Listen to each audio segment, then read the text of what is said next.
Muy buenas tardes, hermanos y amigos. Hoy hago este pequeño devocional en video porque algunos me han comentado qué significa el pasaje de 1 de Pedro 3:19.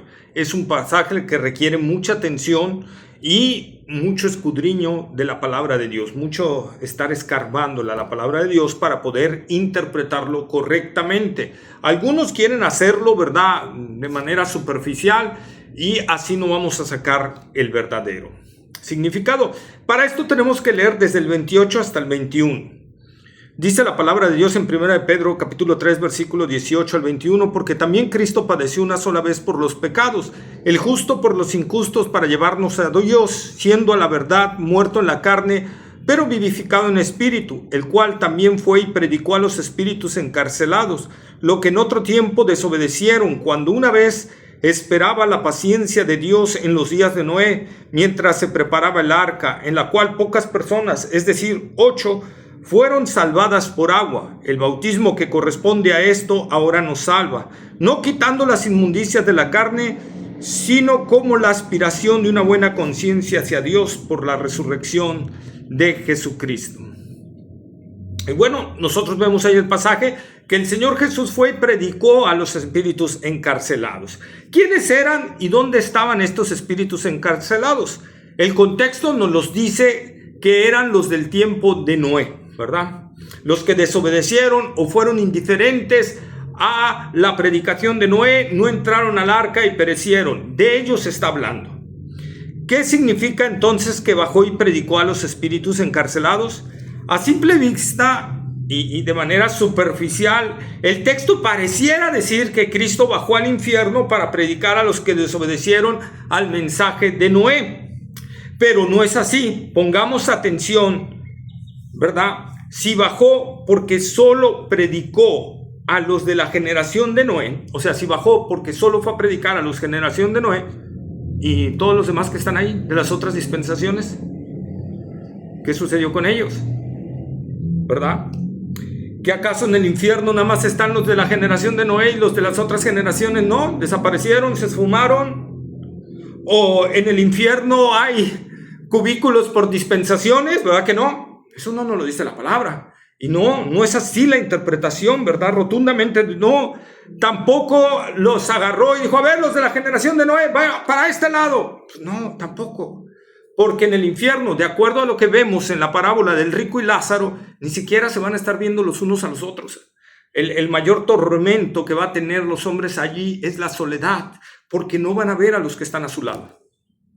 Y al contrario, van a ver a los que están viviendo y los que decidieron arrepentirse y creer, y eso va a ser otro sufrimiento para ellos, sobre sus conciencias.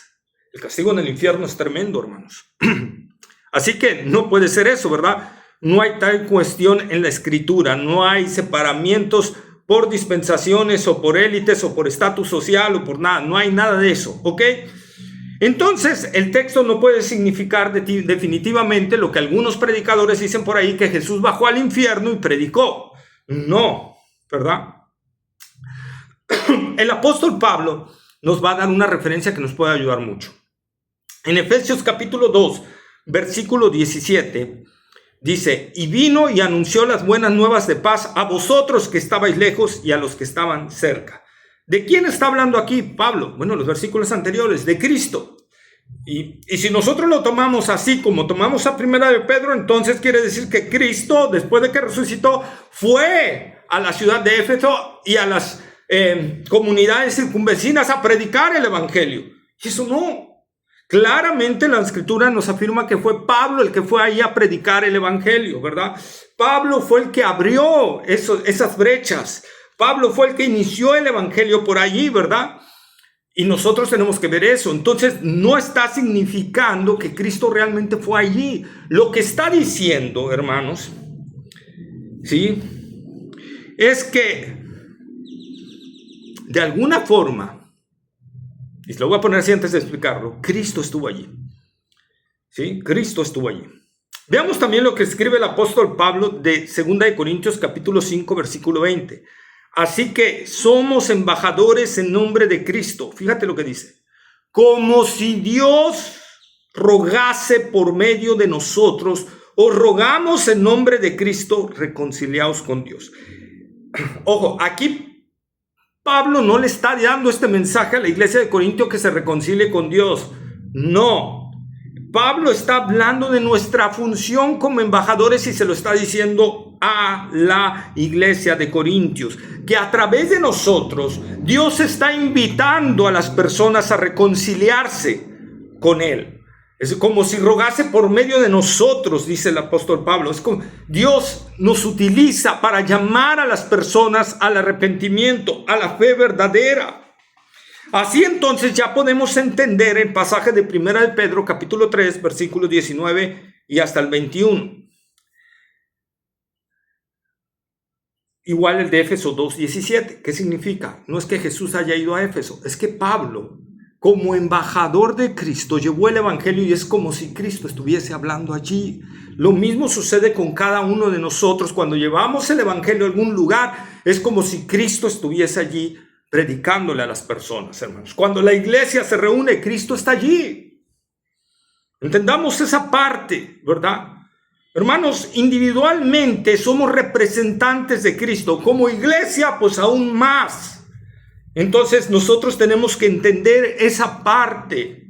Sí, repito, Pablo no estaba diciendo que Cristo fue a Éfeso personalmente a predicar y anduvo predicando por Éfeso el evangelio. No, eso claramente tanto cuando el Señor envía, ¿verdad? Y da la comisión a los discípulos y les dice: id por todo el mundo y predicad el evangelio, ¿verdad? El que creyere y fuere bautizado será salvo. Id y haced discípulos a todas las naciones, ¿verdad? Enseñándoles a obedecer todo lo que yo os he dicho. Hechos 1:8: y recibiréis poder cuando haya venido sobre vosotros el Espíritu Santo, y me seréis testigos en Jerusalén, en toda Judea, en Samaria y hasta lo último de la tierra. El Señor envía, pero somos sus representantes, somos sus embajadores. ¿Qué representa un embajador? Al que lo envió, y es como si el que lo envió estuviera hablando. Eso es a lo que se refiere precisamente, ¿verdad? Eso es a lo que se refiere. El Señor Jesucristo, a través de su Espíritu, del Espíritu Santo, por medio de Noé, anunció a esa generación el mensaje. Eso es lo que está diciendo Pedro, ¿verdad? No que Jesús bajó y descendió al infierno y separó a los de la generación de Noé y les empezó a hablar y a los otros los hizo a un lado, ¿qué? O hay separaciones, lo que decía yo, no. Mala interpretación, ¿sí? La correcta interpretación es que Noé era el representante, era un pregonero de justicia, dice la palabra de Dios. ¿De quién es la justicia? De Cristo. Ok, entonces era un pregonero de justicia y anunciaba esa generación. Y ahí estaba Cristo, por medio de su Espíritu Santo, anunciándole a esa generación el arrepentimiento, ¿verdad? Pero ¿por qué nombra espíritus encarcelados? Esa es la otra pregunta, ¿verdad? ¿Por qué entonces dice que espíritus encarcelados? ¿Qué sucede?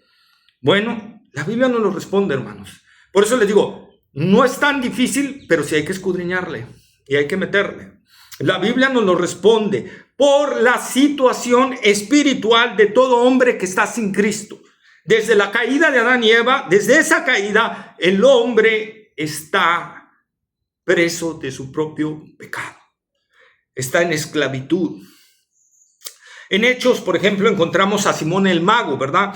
Nosotros vemos cómo Simón, ¿verdad?, cree y luego ve que el poder que traían los apóstoles y le dice a Pedro: Pedro, ¿cuánto por darme ese poder a mí también? ¿Verdad?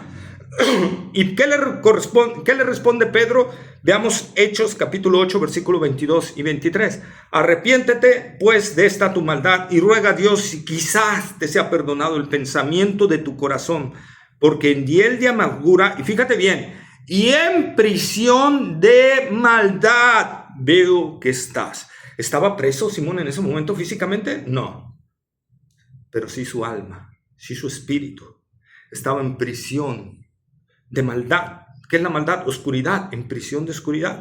Ahí está el espíritu encarcelado. ¿Ok? Hermanos, Simón estaba en prisión de su propio pecado, ¿verdad? El profeta Isaías, profetizando del Mesías, escribe estas palabras de parte de Dios, Isaías 42, capítulo 42, versículo 7. Para que abran los ojos de los ciegos, para que saques de la cárcel a los presos y de casas de prisión a los que moran en tinieblas.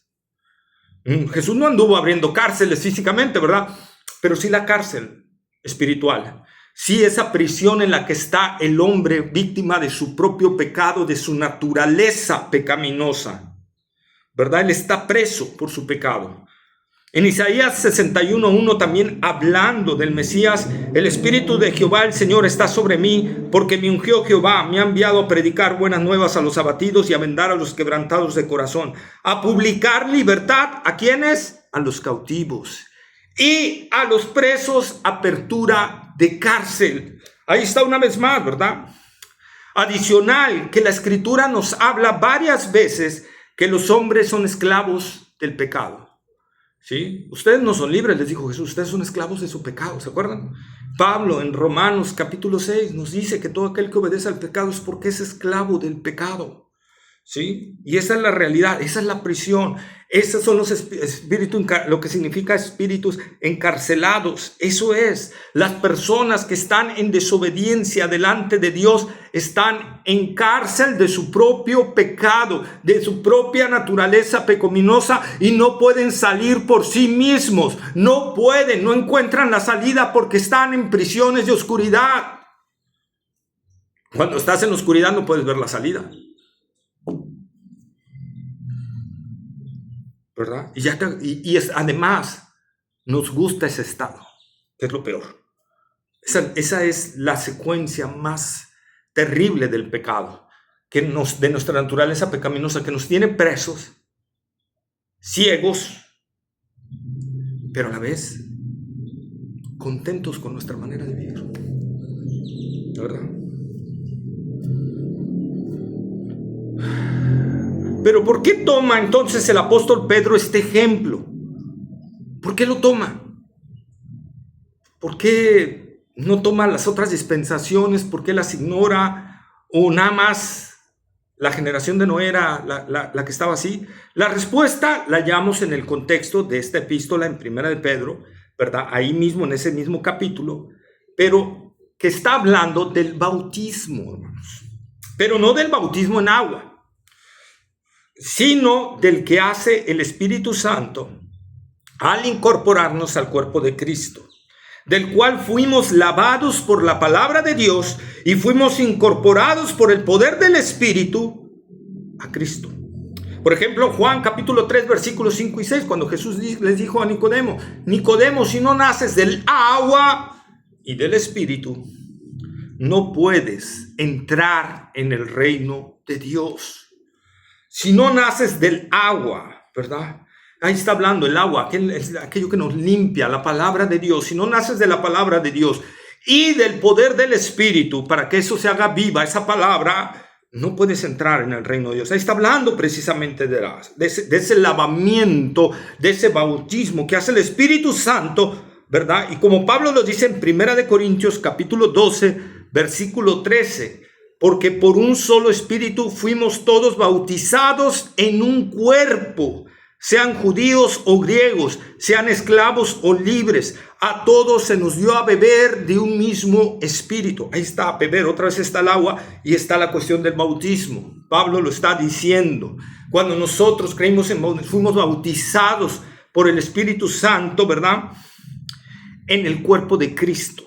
Es decir, fuimos incluidos al cuerpo de Cristo, hermanos. Sumergidos, metidos en el cuerpo de Cristo, incorporados a Él. Eso es lo que está hablando. Lo cual es un símil de Noé entrando al arca y siendo guardado dentro de ella de la ira de Dios. Noé fue metido dentro del arca, Dios cerró la puerta y Noé no podía salirse ya, ¿verdad? Esa es la seguridad en Cristo que tenemos, hermanos. Dios cierra toda cuestión de pérdida de salvación porque Dios es el que ha cerrado la puerta. Y Noé no podía salirse por más que quisiera, ¿verdad?